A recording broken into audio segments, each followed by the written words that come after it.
The metallic clank of the security gate echoed across the lake as its hinges rolled shut behind me.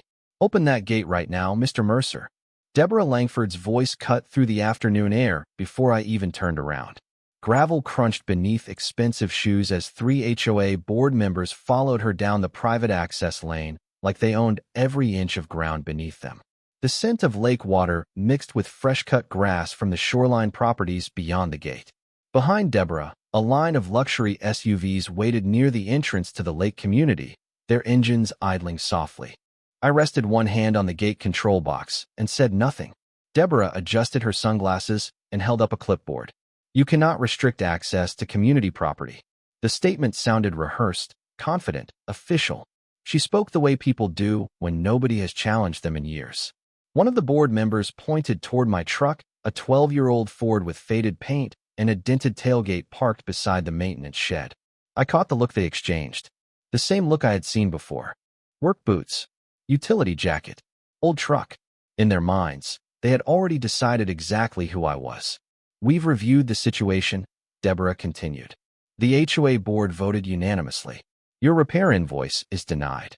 She tapped the clipboard with a polished fingernail. $63,500 is not the association's responsibility.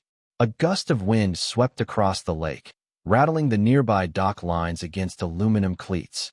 Somewhere farther down the shoreline, a boat mast chimed against metal hardware. I looked at Deborah. "You got my engineer's report. We reviewed it. You got the photos. We reviewed those too. And the contractor assessment." Her smile tightened. "Reviewed and rejected." The board members nodded in support. One of them folded his arms. Another glanced toward the lake houses as though this conversation was already over. Deborah stepped closer. "Now open the gate." The access road behind me stretched along the shoreline toward 43 lake houses built on a narrow strip of land between the water and a protected bluff. Every homeowner used this entrance. Delivery trucks used it. Utility crews used it. Contractors used it. Nobody reached those homes without passing through this gate. Deborah knew that. She simply believed she had the authority to command it. "No," I said. Her expression froze for half a second. Then came the escalation. "You're interfering with community operations." She signaled toward a uniformed security contractor standing beside one of the SUVs. The man lifted a radio to his mouth. Static crackled through the speaker. "Verify his authorization status," Deborah ordered. The guard hesitated. "Ma'am, his credentials are active." "Then verify ownership records." More radio chatter followed. Wind rustled through the reeds along the shoreline. Deborah folded her arms and waited. I could almost see the outcome she expected. The guard listened to his earpiece. Then he frowned. "That's strange." Deborah turned. "What is?" The guard looked down at the screen in his hand. "The records don't match what I expected." Deborah's confidence never fully disappeared, but for the first time since arriving, a small crack appeared beneath it. The lake shimmered behind her in the late afternoon sunlight. The gate remained closed. And suddenly, I wasn't so sure the HOA had ever understood exactly whose property they were standing on. Deborah stared at the security guard for several long seconds before forcing a smile back onto her face. "Then somebody entered the information incorrectly," she said. The confidence was still there, but it sounded thinner now.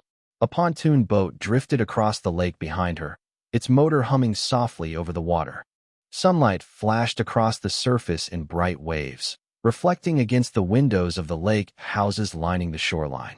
From where we stood, the entire community looked peaceful, expensive, and perfectly maintained. That image mattered a great deal to people like Deborah. Appearances always did. She looked past me toward my truck again. The old Ford sat beside the maintenance building with a toolbox in the bed and 30 years of scratches earned honestly. Most of the paint had faded under summer sun. The driver's side mirror had been replaced twice. The truck looked exactly like what it was, a vehicle owned by a man who worked for a living. Deborah had seen that truck for years. The board members had too. They saw the work boots, the weathered jacket, the calloused hands. They assumed they understood the entire story. What they never bothered to ask was why a man like me owned the maintenance road that every lake house depended on. The truth was simple. My family had been here long before the lake community existed. Long before the HOA. Long before the marketing brochures started calling this shoreline an exclusive waterfront destination. My grandfather bought the property in 1954 when most of this land was timber and marsh grass. My father spent 27 years maintaining docks, culverts, retaining walls, and shoreline access routes around the lake. I grew up helping him. I still remembered sitting beside him on an old wooden bench overlooking the water while he explained how every piece of infrastructure connected to another.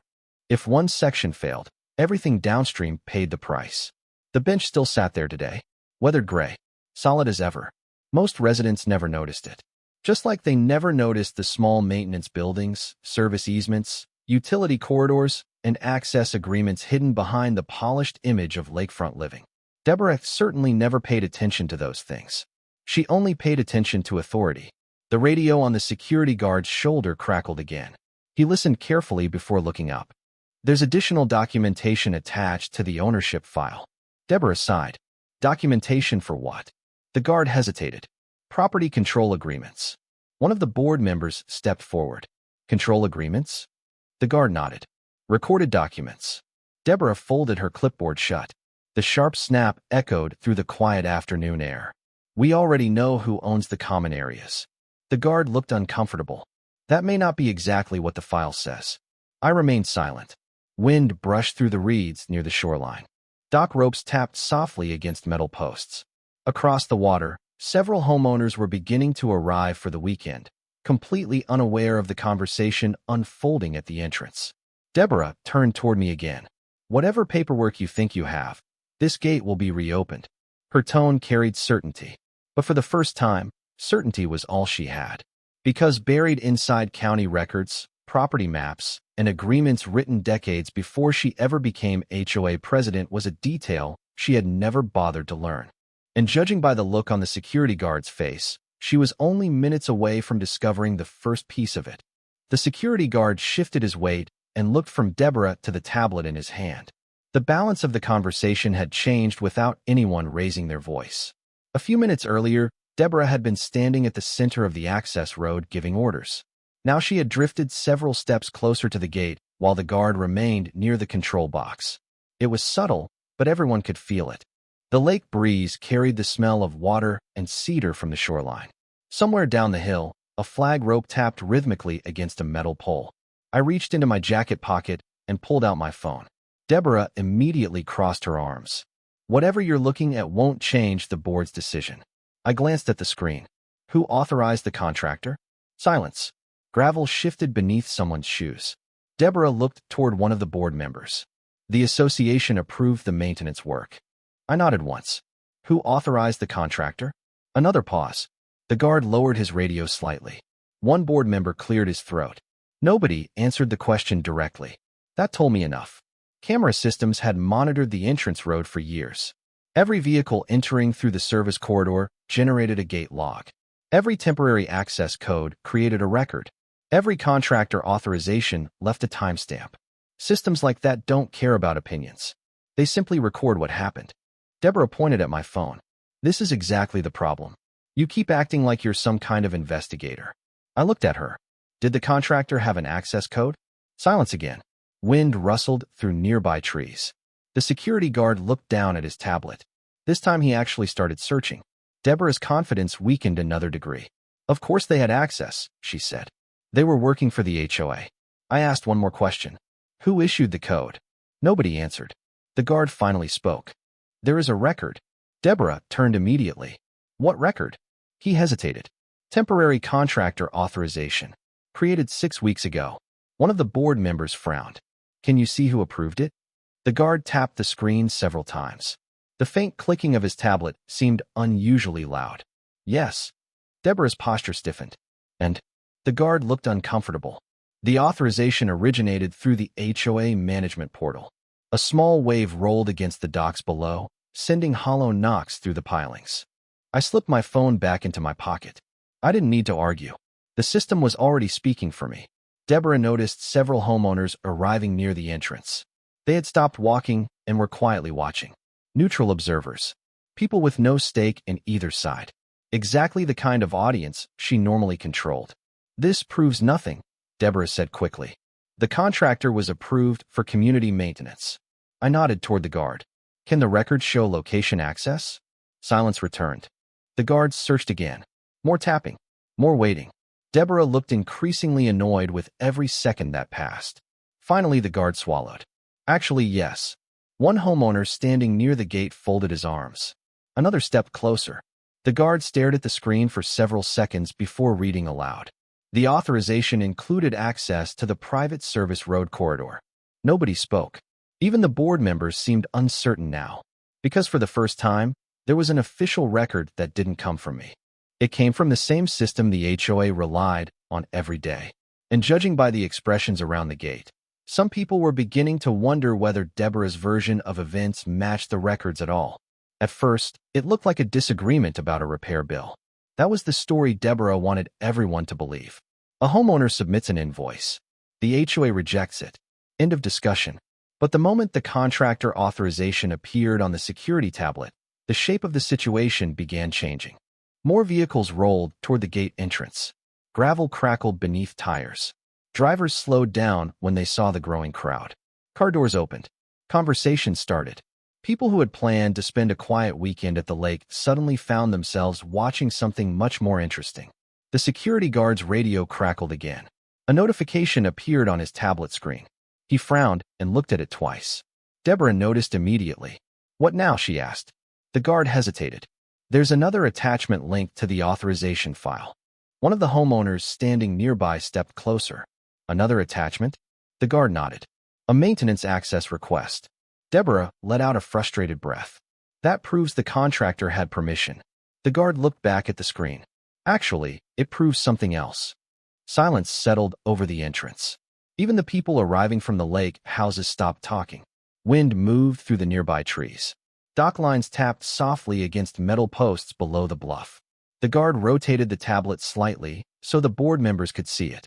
The request specifically identifies the service corridor as privately maintained infrastructure.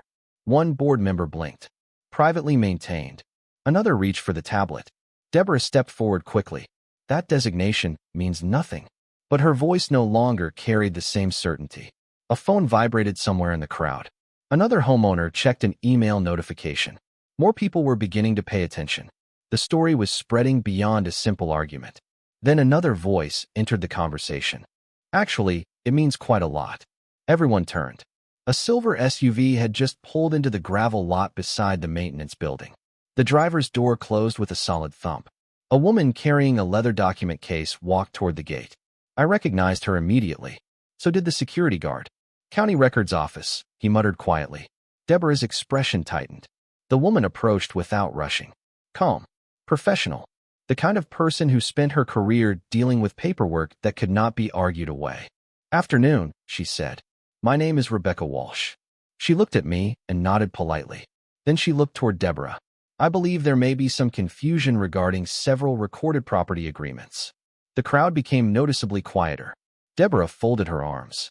"And why would county records be involved in a private HOA matter?" Rebecca opened her document case. The sound of metal clasps clicking open seemed unusually loud. She removed several certified copies and handed them to the security guard first instead of the HOA board. That detail did not go unnoticed. The guard reviewed the top page. His eyes widened slightly. One homeowner leaned forward. Another stepped closer. Deborah finally took one of the documents. The moment she looked at it, her expression changed. Not dramatically, just enough. Enough for everyone watching to notice. Rebecca spoke carefully. "These records appear to show that certain infrastructure responsibilities were formally acknowledged by multiple parties over several years. No accusations. No opinions. Just records." The lake breeze carried the smell of water across the entrance road as pages changed hands from one person to another. The HOA board members studied them. Homeowners watched their reactions. The security contractor remained silent. And standing there beside the closed gate, I could see the exact moment the crowd stopped viewing this as a dispute between me and Deborah. Because now county records had appeared. Official documents did not match the HOA's version. A neutral third party had arrived. And for the first time, people were beginning to realize this situation might involve far more than a denied repair bill. Rebecca Walsh laid the certified documents across the hood of the security vehicle. The afternoon sun reflected off the windshield as pages shifted in the lake breeze. Homeowners moved closer. Even people who had arrived expecting nothing more than a routine HOA disagreement now stood quietly around the documents. The security guard angled his tablet beside the paperwork. Digital records on one side, county records on the other. Deborah remained near the front of the group, but she was no longer controlling the conversation. The records were. Rebecca removed another sheet from her case and placed it on top of the stack. This is the original access corridor survey. The paper made a soft snapping sound as she flattened it against the hood. Several people leaned in. A few phones appeared as homeowners began taking photos.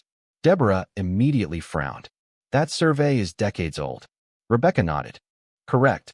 Then it has no relevance to current operations. Rebecca calmly pointed to a series of signatures near the bottom of the document. Actually, it does. Nobody spoke. Wind pushed across the lake. A nearby dock gate clicked softly against its latch.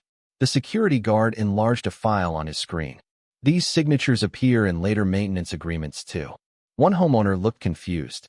What maintenance agreements? Rebecca turned another page.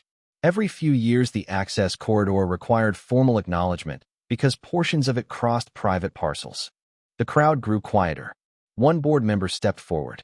Private parcels? Rebecca nodded. The same parcels identified here. She tapped the survey. Deborah's jaw tightened.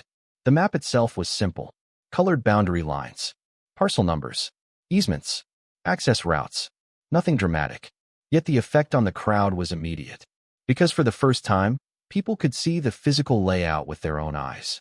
The road they used every weekend. The turnaround area near the marina. The maintenance corridor. The gate system. They had always assumed those features belonged to the HOA. The map suggested otherwise. The security guard scrolled through additional records. There are matching references in the gate authorization system. Another homeowner frowned. Meaning what? The guard looked up. Meaning the system identifies portions of the corridor as privately controlled infrastructure. A ripple of murmurs spread through the group.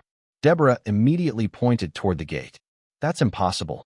The HOA has managed this entrance for years. Exactly, Rebecca replied. Managed, not necessarily owned. That single sentence seemed to change the air around the entrance.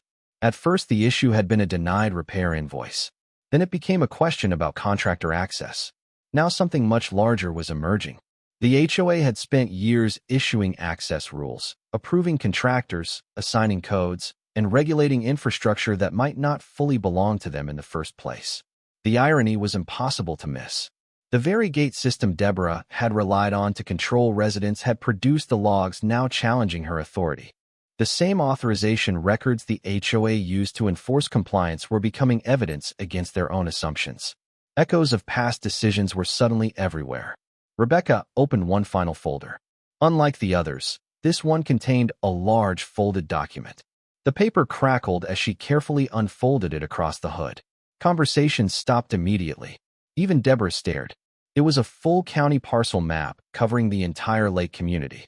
Color-coded, certified, stamped, detailed enough to show every lot, every easement, every access route, and every ownership boundary surrounding the lake. The security guard looked at the map, then at me, then back at the map, and judging by the expression on his face, whatever that document revealed had the potential to change the entire situation. The county parcel map stretched nearly 3 feet across the hood of the security vehicle. Wind lifted one corner until Rebecca Walsh placed a hand on it. The map was covered with colored boundaries, parcel numbers, easement markings, and recording references printed in small black text. Homeowners crowded closer. Several phones were already recording. The security guard zoomed into matching records on his tablet, while Rebecca opened a thick binder from her document case. The metal rings clicked sharply as she turned to a tab marked Recorded Agreements. Deborah watched silently. For the first time all afternoon, she seemed unsure what to say. Rebecca removed a certified copy and laid it beside the map. Recorded Agreement 94 to 1187, she said. Signed June 14, 1994. She pointed to the signature page. Executed by Mercer Family Holdings and Lakeshore Development Corporation. A homeowner near the front frowned. What does it do? Rebecca tapped a highlighted section. It granted limited access rights across Parcel 17 for the benefit of future lakefront development. The security guard looked at the parcel map. Parcel 17 is the service corridor. Rebecca nodded. Correct. Deborah immediately stepped forward. Then the HOA has access rights. Limited access rights, Rebecca corrected. Not ownership. Silence settled over the group. A boat horn echoed faintly across the lake. The security guard continued reading. Rebecca opened another section of the binder. More pages appeared. More certified stamps. More signatures. Recorded Amendment 2003 to 441, she said. Signed by the HOA developer and Mercer Family Holdings. She pointed directly to a paragraph near the center of the page. Maintenance obligations remain the responsibility of any party causing damage to privately maintained infrastructure. One of the board members took the document and read it himself. His expression changed almost immediately. Deborah noticed. Let me see that. He handed it over. She scanned the paragraph. Her jaw tightened. Nobody needed to explain what it meant. The language was plain. If someone damaged the corridor, they were responsible for repairs. The same repair bill the HOA had rejected. The same bill sitting at the center of the entire dispute. Rebecca turned another page. There's more. The binder opened to a trust document. Thick paper. County seal. Original signatures. Mercer Infrastructure Trust, Rebecca said. Established August 2008. Several homeowners exchanged confused looks. The security guard looked at the map again, then at me, then back at the trust document. The trust controls the corridor? Rebecca nodded. The corridor, gate infrastructure, maintenance systems, and associated access equipment.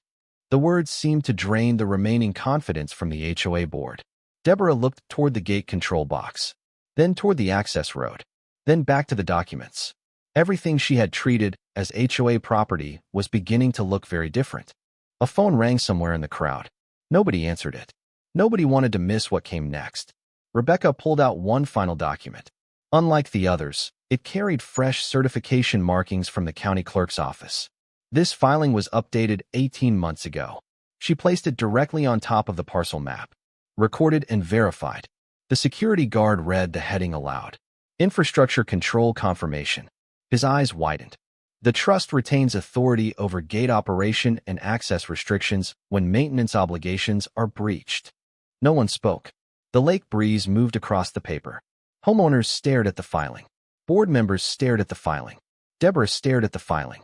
The gate logs, authorization records, parcel map, recorded agreements, trust documents, and county filings all pointed in the same direction. The documents were no longer supporting the HOA's position. They were dismantling it.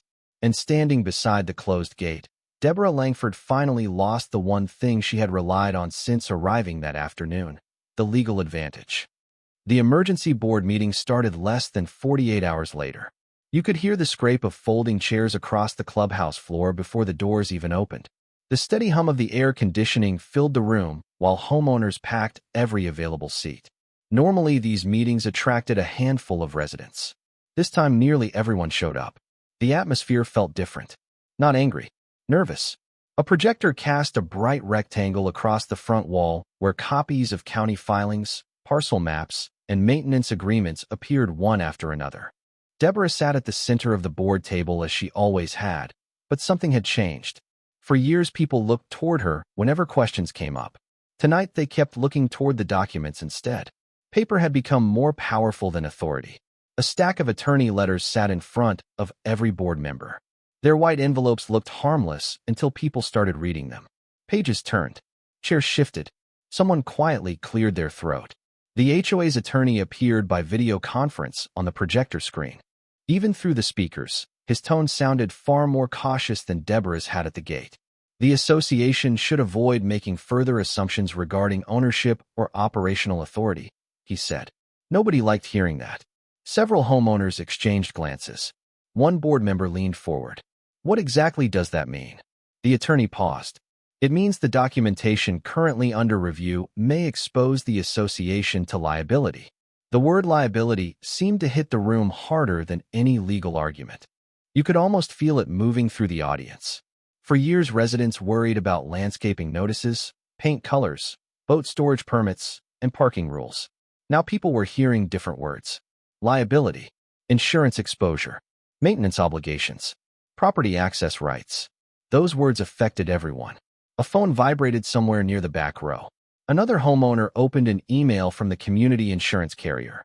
Others had received the same message. Questions were beginning to spread faster than answers. The projector changed slides. A maintenance invoice appeared. Then photographs. Then engineering reports. Then access authorization records. Every document connected to another document. Every record led to another record. What started as a denied repair bill now looked like part of a much larger pattern. The board members seemed to realize it at the same moment. One of them adjusted his glasses and stared at the screen. "Wait," he said quietly. "If the corridor isn't fully under HOA control, then who approved all those maintenance decisions?" Nobody answered immediately. The silence was louder than any argument. Another board member flipped through the attorney packet. Pages rustled throughout the room. And what happens if the insurance company decides these agreements were ignored?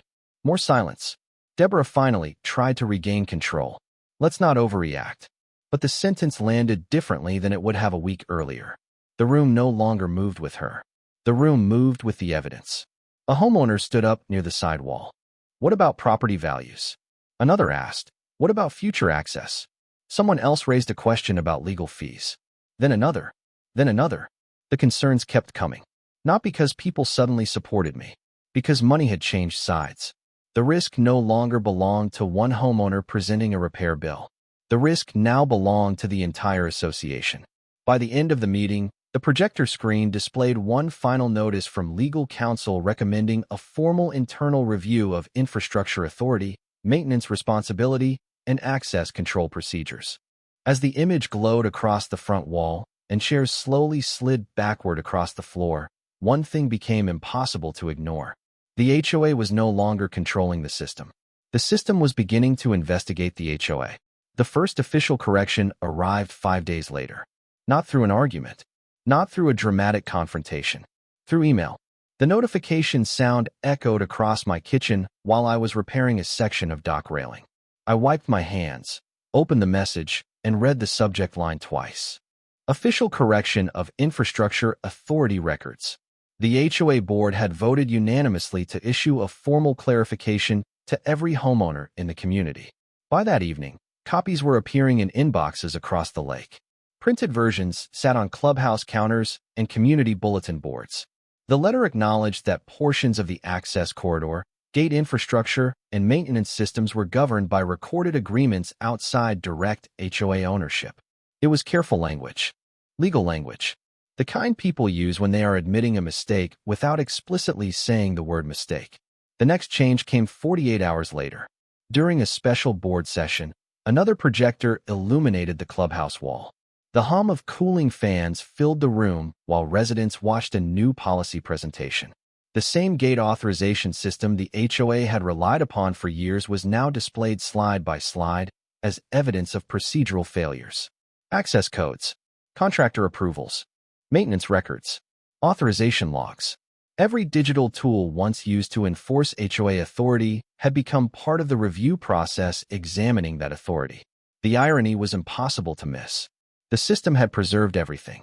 A revised contractor approval procedure was adopted before the meeting ended. Any future work involving the corridor required independent verification of ownership, maintenance responsibility, and recorded easement status. No exceptions. No assumptions. Another board member proposed mandatory legal review before any infrastructure-related enforcement action. The motion passed immediately. Then came the attorney letter. Thick envelopes arrived at dozens of homes. The association's legal counsel formally recommended suspension of unilateral HOA decisions involving access infrastructure until the internal review concluded. That recommendation became policy the same night. For years, the board had acted first and verified later. Now verification had to come first. Homeowners noticed the difference almost immediately. New signs appeared near the entrance road. Fresh metal posts replaced older placards. One sign identified private maintenance responsibilities. Another displayed updated contact procedures. A third outlined access coordination requirements under recorded agreements. Small changes, visible changes, permanent changes. The largest development arrived during the following week. The HOA's insurance carrier completed its preliminary review. A settlement framework was proposed regarding the repair dispute. Nobody celebrated. Nobody needed to. The process itself spoke loudly enough. The same repair invoice that had once been dismissed outright now appeared in formal negotiations supported by engineering reports, maintenance agreements, and county filings. Money had followed documentation, exactly as it should. By the end of the month, homeowners received a public status update. The board acknowledged ongoing cooperation with county officials, legal counsel, infrastructure representatives, and property stakeholders. Deborah Langford still attended meetings, but the center of authority had shifted away from personalities and toward procedures. When residents asked questions, board members now pointed toward records, filings, and documented agreements instead of assumptions. The system was correcting itself, quietly, methodically, permanently. One afternoon, I drove past the entrance and noticed something that made me smile. The gate remained exactly where it had always been. The cameras remained. The authorization software remained. The logs remained. Nothing physical had changed. Yet everything had changed. Because the tools once used to control others now existed to verify the truth. And by that point, Deborah no longer controlled the narrative, the records, or the process. The system did. 3 months later, the lake looked exactly the way it had before any of this started. That was probably my favorite part. The water still rolled gently against the docks. The same cedar trees still lined the shoreline.